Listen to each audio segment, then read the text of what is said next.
kakain tayo ng pang lunch ngayon, Monday morning. At nasa loob lang talaga tayo ng bahay kasi may heat wave daw po dito sa aming lugar. Yun. At ito nga pala, introduce ko lang ang aking mga pagkain for today.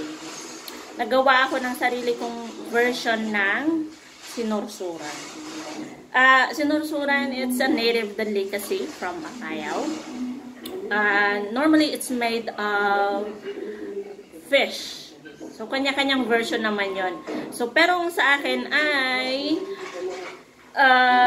intestines or laman loob ng bangus. So, ang ginawa ko, nilagyan ko siya ng sili, konting tubig, half cup ng tubig. So, isang ano lang naman kasi.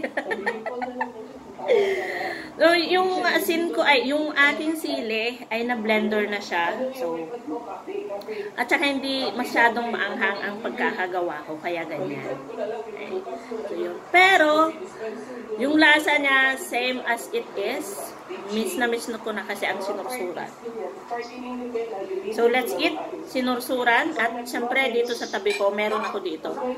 Hindi nakikita yun. Aking dineng-deng. So, hindi nakikita yung aking dineng-deng. Ayan po, sari-sari. So, ito ay mga sari-saring gulay. Ang wala lang dito sa aking mga tanim na nandito sa aking ulam ay ang kalabasa. Kasi wala po akong tanim na kalabasa. Mahirap magtanim ng kalabasa. Dapat meron kang malaking grounds para makapagtanim ng kalabasa. So, enjoy!